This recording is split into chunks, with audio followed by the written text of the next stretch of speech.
What up, fellas? So, man, it's been interesting these last few days. So here I am at my buddy's house. He's got a big old pole barn that I'm very jealous of, with a big old lift here and a massive space. Man, I wish I had this. But he's been gracious enough to let me use his barn for a little bit to do some stuff. And man, do I have some updates. So the last couple weeks, I acquired. If you see out there that white truck, I bought a pickup truck from a landscaping company. It's a 2006 2500 HD with 77,000 miles on this thing, if you could believe it. It was a plow truck. All it was a plow truck, and that's it. In the summertime, it sat in a field, didn't drive at all. Only in the wintertime did that thing fire up and move. So that's why it only has 77,000 miles. But man, was it rusty. It was probably the rustiest LS I have ever pulled out of a truck. It fought me like crazy. It probably took me, man, 3 days to pull that engine out of that truck. And man, I had to torch, I had to heat up, I had bolts that were rusted so bad that they were rounded out. It was, man, it fought me, but I got it out. And obviously that's the reason why I bought the truck, because I wanted the motor, I wanted the transmission. And in case you guys don't know, we have a video that we haven't put up yet, but if you are on our Facebook page, I bought another car. So I guess if you're on our Facebook page, you already know what it is, but we'll put the video up probably later on of the update of that purchase. So, but this has nothing to do with that car. I bought this engine for a completely different purpose, and that will be kept a secret right now. So I got some big things going on. So I figured I'm in the process of building this engine, and I'll show you guys right here where I'm at with it. And man, it turned out to be pretty good, man. It's a 2006. It's an LQ4 dish piston. The LQ9s have the flat tops on them. So this is the dish piston one with a lower compression ratio, which is what you want for boost. So I've got, obviously, with low miles, I mean, you can still see the cross hatching in the cylinder walls. It's in great shape. Even though it was rusty as all get out, and I think I took off like a good pound of just rust flake off the block, it still turned out pretty good.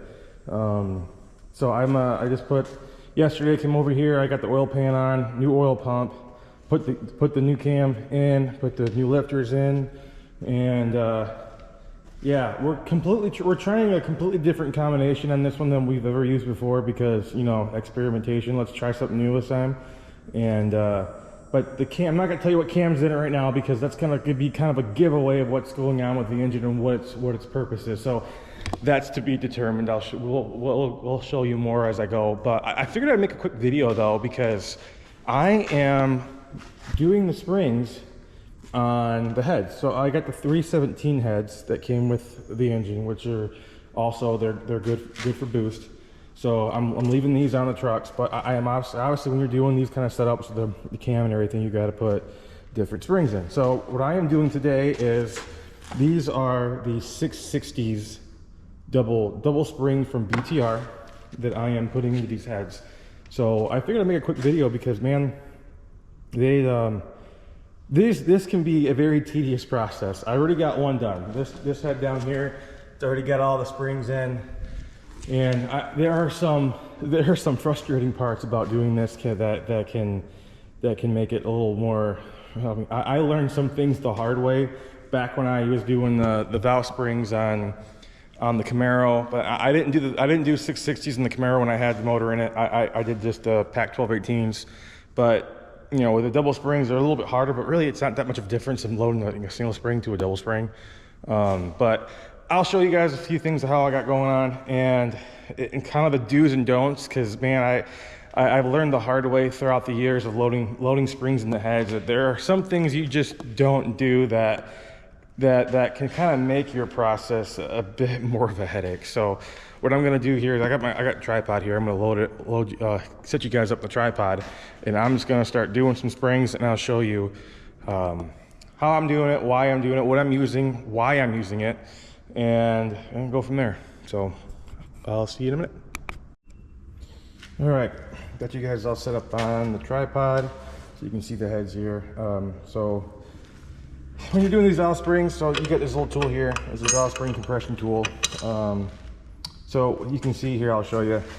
These are all the remnants of the multiple valve spring tools that we have used throughout the years. I just brought all these pieces with me in case I had some kind of failure, and I would have just extra parts here. But so there's a certain way you should use these valve spring tools, because man, if you use this on this top nut to the threads of that bolt, man, you can destroy the threads on that very quickly because it gets heated up, and you really shouldn't be using a gun to fasten this down to compress these valve springs. I use the gun for these two bolts to get it on the head. That's no big deal, but do not, and I've learned that the hard way, do not use the gun to the top, because man, it will destroy those threads, and then all of a sudden that bolt gets stuck down there, and now you're done. You can't use that tool, or you can't back this bolt out of this piece. And like you can see here, we've done that. Like you can see how bad. That's what will happen if you use a gun on that, and now we can't even back this out of there, and we can't even use this part of the tool. But be patient with these, man. It's very easy to get frustrated because, you know, it's very tedious to do this, but be patient with it. I just get your socket on there, and I just take my time. I don't go crazy with it, just to compress these springs down enough. That way you can pop the valve up and get these retainers off. What I'll do is I'll come down this far with it. I won't go all the way down because you don't need to. Right around there is perfectly fine. So what you do, you want to grab, you want to grab the back of the head, which is kind of nice with me being on the tailgate of my truck. I have the grooves, I can get my hands back here. And you just want to take and push the valve. See how I'm pushing the valve up? And now I'm able, so what I'll do, now that the valve is up, you can get to these retainers, and I got a little magnet. The little magnet will grab the retainer. This one's being a little bit of a booger. See, I got the valve retainers out. I gotta get the one still, but that might need a little bit more. I need to push it down a little bit more to get that one valve retainer out.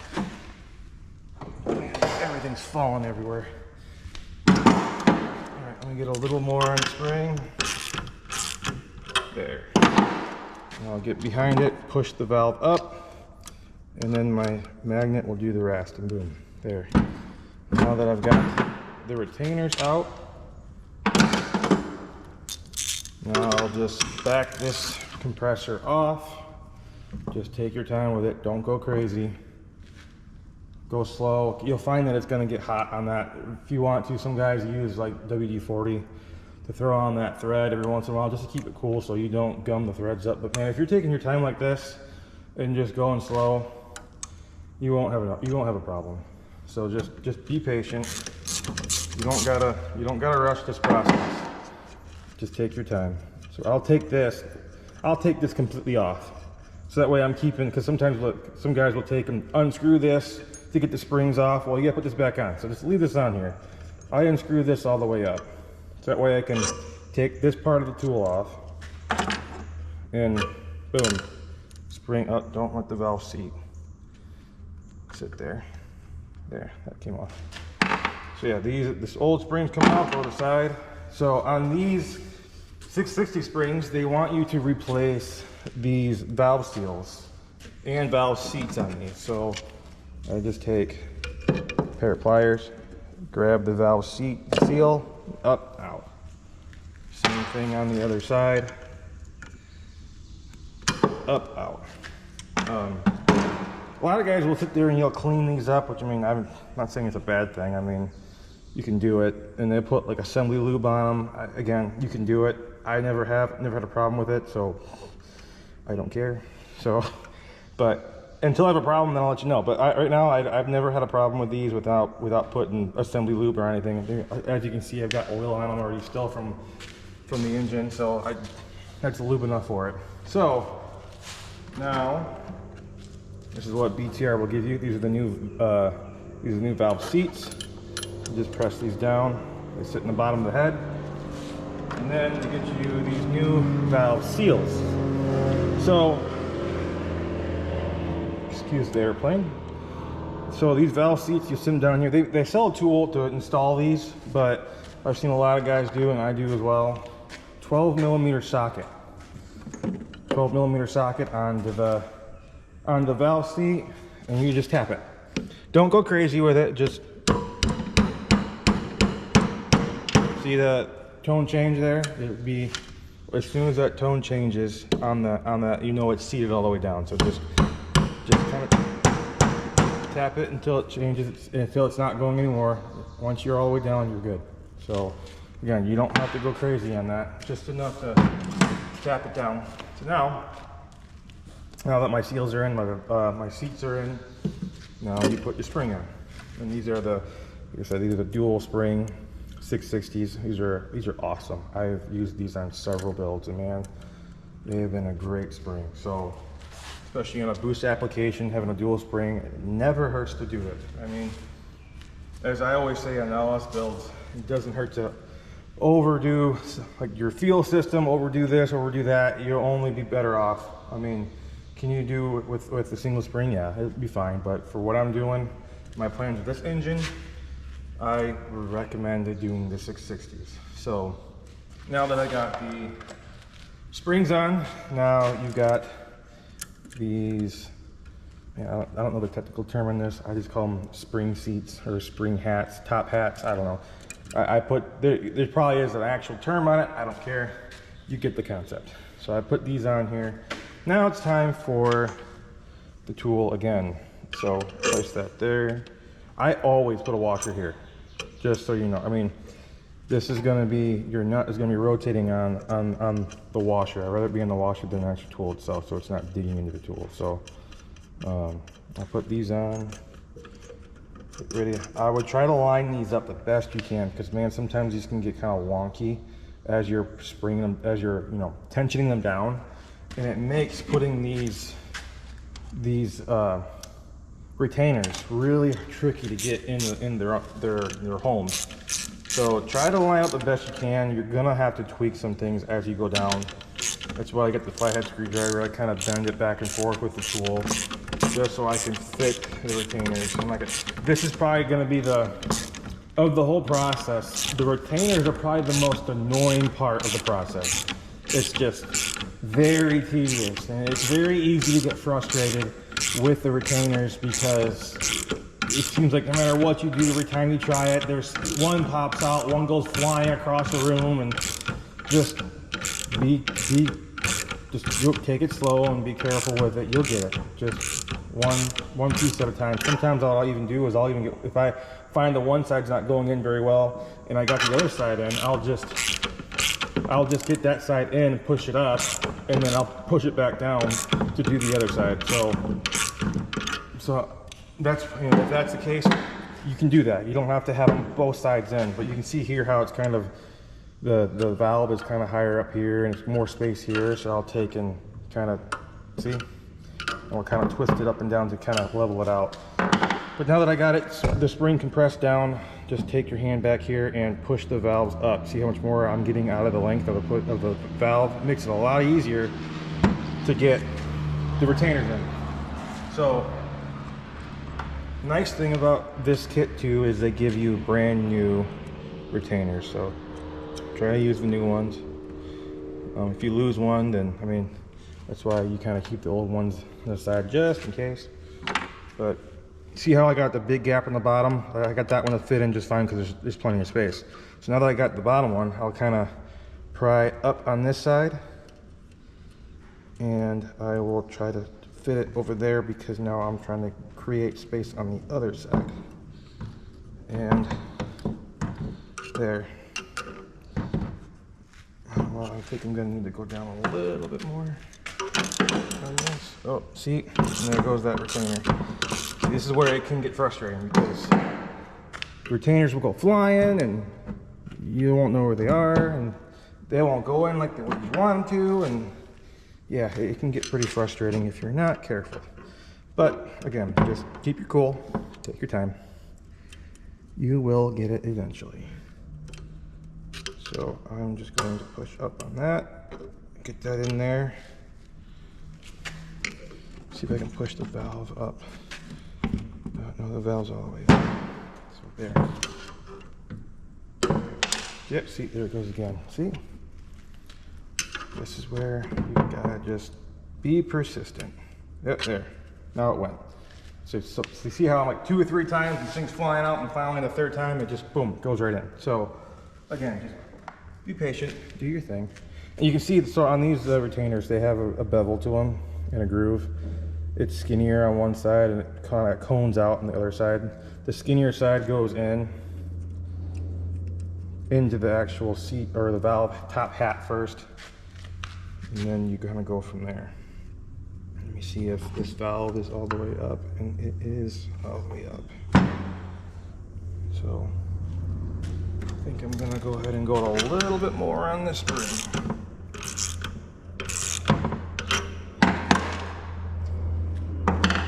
Now get the other side. All right, there. That side's good.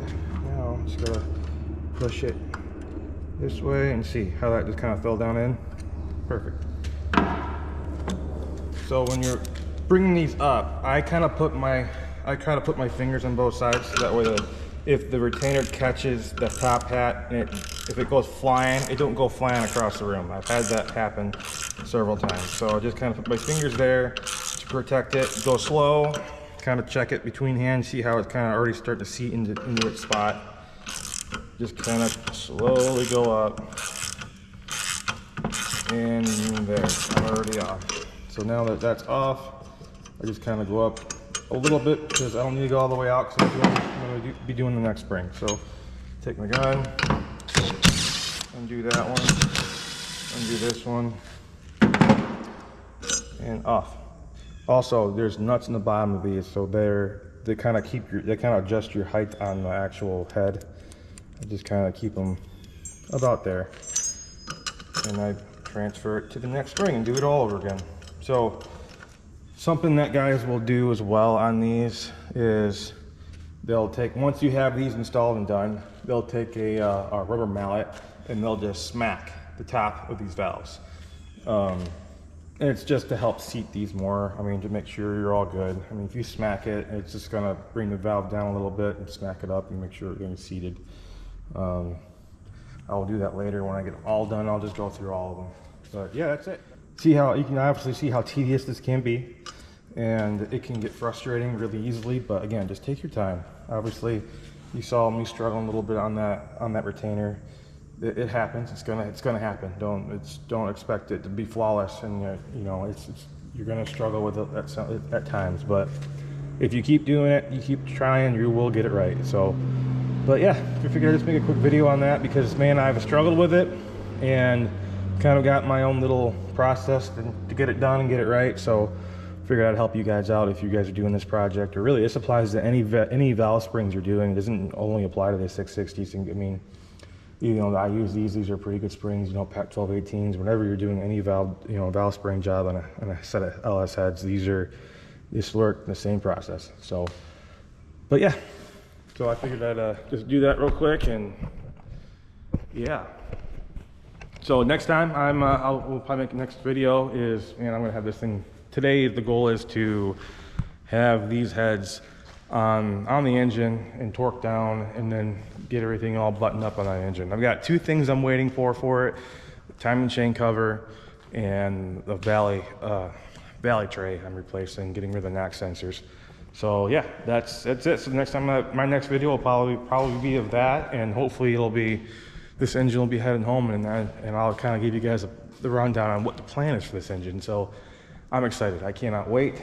It is going to be awesome. Something I've always wanted to do on one of my vehicles. I don't care which one it was, but man, it's going to be a neat project. So until next time.